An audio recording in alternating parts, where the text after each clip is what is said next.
Hello everybody, my name is Andres Sehan. The topic of my speech will be about the suburbs.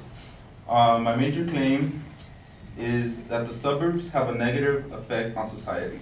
It's pretty broad, but that's why I have my secondary claims. My first secondary claim will be that suburbs fail to expose their youth to diversity. My second secondary claim will be suburbs are financially strenuous. And my third and final one will be that suburbs negatively affect working families. Just a little brief history about where the suburbs came about and when they actually began to be more common, I guess. It would be during the Industrial Revolution. Both workers and employers lived in the cities where the factories were located. That's also where the jobs were located. So basically, everybody wanted to be in the city. But as the population increased, those who actually could afford it and they could afford the trains or their whatever means of transportation they had then those were the people who started moving out of the city and instead living outside, close enough to the city but outside. And that's basically what the suburbs is now, just houses that live a bit of a distance away from the city, but close enough as to where you could commute to it. My first secondary claim is that the suburbs fail to expose their youth to diversity. So, diversity in two ways. One, as in cultural diversity, suburbs tend to have usually one. They all tend. The people used to have a lot of common factors, I guess. But also, a bad thing about the suburbs that I wanted to mention was the repetitiveness. As a lot of you may know, the houses all look the same. There's actually not too many sidewalks because it's more of a commuting place from the suburbs to the work. So it's not really too much of a community-based.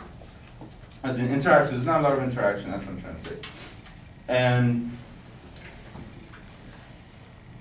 so yeah, as opposed to the city where there's a broader spectrum of diversity that could be found, the suburbs, like I said, they're all very similar to each other.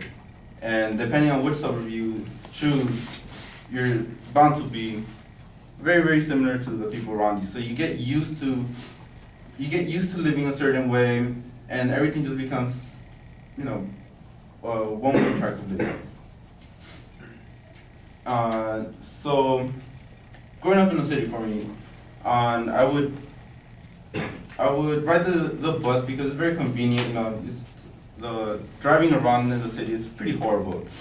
But a good thing that I learned living in the city is that you get a lot of these experiences that you might not get out of living in the suburbs, as in getting lost, for example, in the bus, which happens very often, or you take the wrong exit, or you take the wrong stop.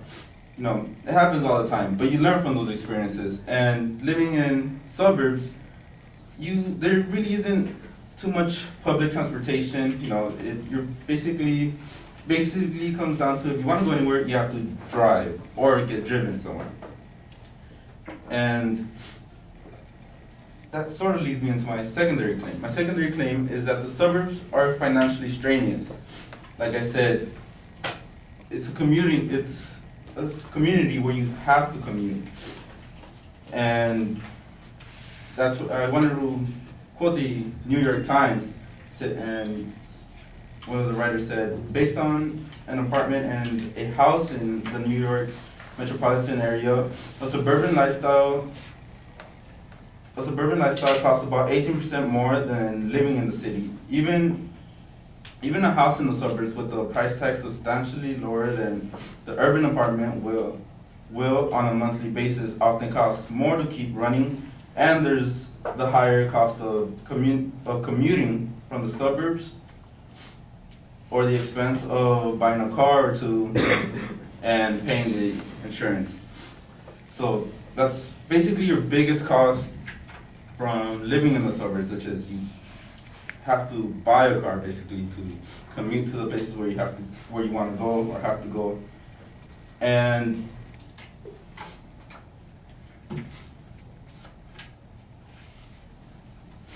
yeah, and as I mentioned before, public transportation isn't really an option because you can take the buses from, let's say, suburbs to the city or wherever your job's located at, but it's usually about an hour, maybe two, just to get into the city, let alone to the actual location where you're trying to get to.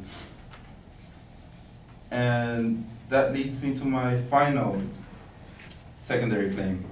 The suburbs negatively affect working families. The distance is the main factor the reason that it affects the families. And as Joyce Maroney, the senior director at Kranos Corporation Incorporated, said that job satisfaction is so greatly impacted by commuting because it takes up valuable time. Furthermore, he says, the time spent on commuting is a time they can be doing some other things they prefer, like being more productive at work or spending time with the family. So not only does it affect the person driving to the city, but it also affects the family because those people are out of the house more.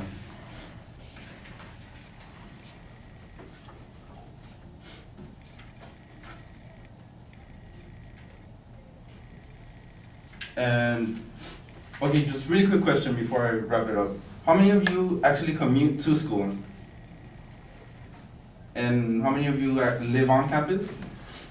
Well, Cal Poly Pomona stated that 40% of the incoming freshmen come from local service area, which is communities around here, and 60% of those are from the balance of the state, of the entire state. So that's in 2010. The upcoming fall quarter, they wanted to implement this new requirement for upcoming freshmen, which I'm not sure if a lot of you guys know about it, but that the upcoming freshmen are now required to dorm on campus, and that was because they said that if you live on campus, you're more likely to finish within 4 years successfully because you're in the school and you're doing your work, and you don't have to worry about the whole commuting. It's just so much more work commuting, which it's similar to when I'm talking about working and the suburbs, because if you have that whole commuting comes into factor, and that's why I believe that the living on suburbs has a negative effect on society. Thank you.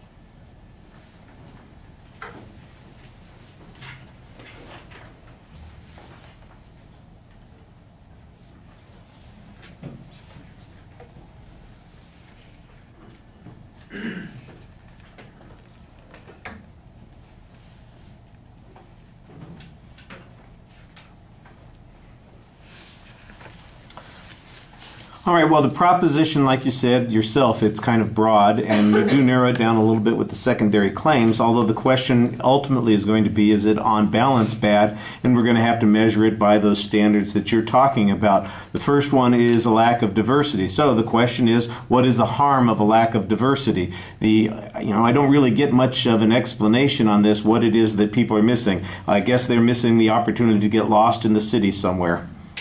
Why is that a good thing? What's helpful about that?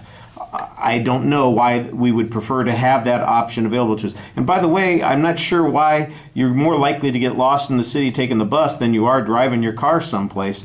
I guess buses, at least they stay on track. You can turn your car any direction you want. It's a hell of a lot easier to get lost in your car. So I'm not sure why that's inherent in living in the city as opposed to living in a suburb. And like I said before, there still has to be some consequence, some value to that. I think you're making a value argument here. You're trying to put it into factual context. And the one point that I think has the strongest factual context is the second point, which deals with the cost. That there is, in fact, a premium that people pay for living in the suburbs. And I don't think there's a lot of dispute on that, although there might be some depending upon the nature of the place that you happen to be living. For instance, you mentioned New York. I don't, mostly the increased cost is commuting kinds of costs, but there are additional costs of living in the city that are different, and I think you could probably look at that in a little bit more detail. I'm sure the respondent will be looking at it in more detail.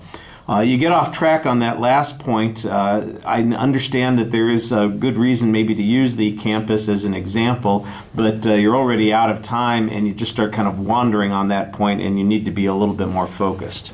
All right, I got to cut these things down because the speeches have run long.